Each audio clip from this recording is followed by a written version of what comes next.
এক সাহাবী নবী করিম সাল্লাল্লাহু আলাইহি ওয়াসাল্লামকে বলেছেন, ইয়া রাসূলুল্লাহ, আমি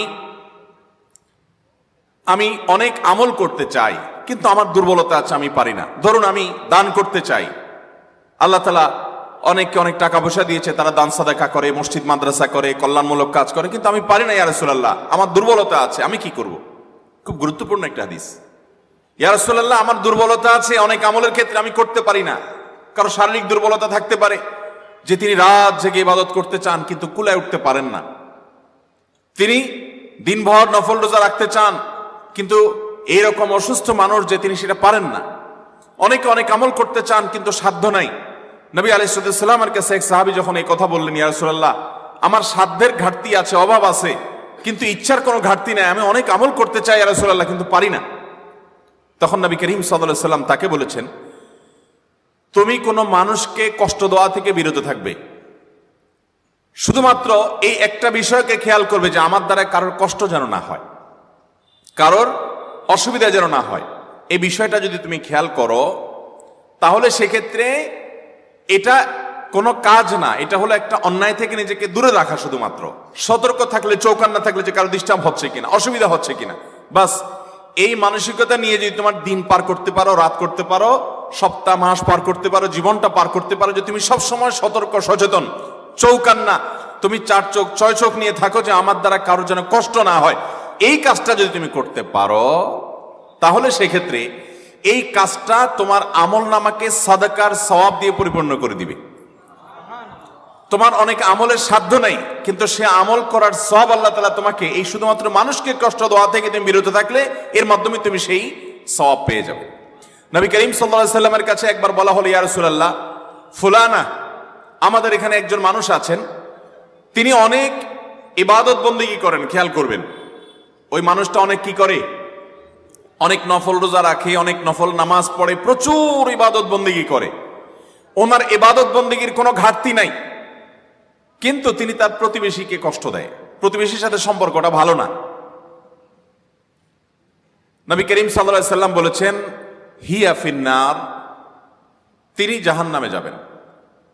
তার ব্যক্তিগত আমল ইবাদত যত ভালো হোক, তিনি নফল রোজা করেন, নফল নামাজ পড়েন, এত কিছুর পরও প্রতিবেশীকে যদি কষ্ট দেয়, তো নবী সাল্লাল্লাহু আলাইহি সাল্লাম বলেছেন সে জাহান্নামে যাবে।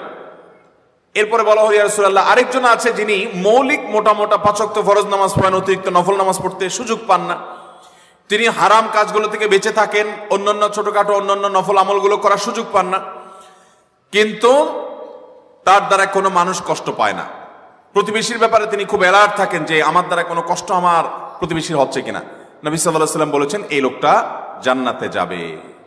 মুহতারাম হাজরিন, নবী আলাইহিস সালাম আরো বলেছেন, একজন মানুষ আরেকজন মানুষের সাথে চুপে চুপে কানে কানে কথা বলছে, কানে মুখে কথা বলছে, এই যে কানাঘুষা করছে, সেখানে আরো একজন মানুষ আছে, তার কাছ থেকে লুকিয়ে এই দুইজন যে কানাঘুষা করছে, নবী করিম সাল্লাল্লাহু আলাইহি সাল্লাম বলেছেন এই কাজটা করার কারণে ওই লোকটার কষ্টের কারণ হলো, এবং এটা গুনাহের কথা, এটা কোনো নাজায়েজ কথা না, এটা কোনো জায়েজ কথা না যে আপনি দুজন মিলে কোনো এক জায়গায় কানাঘুষা করবেন, সেখানে তৃতীয় আরেকজন আছে, তাহলে লোকটা মনে কষ্ট পাবে যে আমার থেকে তারা গোপন করছে, কি এমন কথা। যদি আপনার কানাঘুষা করতে হয় তো এমন কোনো জায়গায় চলে যান যেখানে এরকম কোনো মানুষ নেই যিনি মনে কষ্ট করতে পেতে পারেন, তাহলে আপনার কোনো আচরণ দ্বারা কারো কষ্ট হতে পারে, এটাও আপনার গুনাহের কারণ হবে, আপনি টেরই পাচ্ছেন না, আপনার আমল নামে গুনাহ লেখা হচ্ছে। মুহতারাম হাজরিন, এই ধরনের গুনাহ আমাদের আমল নামাতে খুঁজলে দেখা যাবে ভরপুর ভাবে এরকম অপরাধ আছে। ডক্টর খন্দকার আব্দুল্লাহ জাহাঙ্গীর রহমতুল্লাহি আলাইহি বাংলাদেশের প্রথিতযশা একজন আলেমে দ্বীন, দাঈ ইলাল্লাহ ছিলেন। তিনি তার এই বক্তব্যে বলেছেন যে আমি আমার এই ক্ষুদ্র জীবনে ইসলামিক সাবজেক্টের উপরে, কোরআন এবং হাদিসের উপরে পিএইচডি ডিগ্রি পর্যন্ত নিয়েছি, দেশে বিদেশে পৃথিবীর বিভিন্ন জায়গায় উচ্চতর শিক্ষা অর্জন করেছি। এরপরে ইসলাম বিশ্ববিদ্যালয় কুষ্টিয়াতে তিনি প্রফেসর ছিলেন, আল হাদিস ডিপার্টমেন্টে দীর্ঘদিন হাদিস পড়িয়েছেন।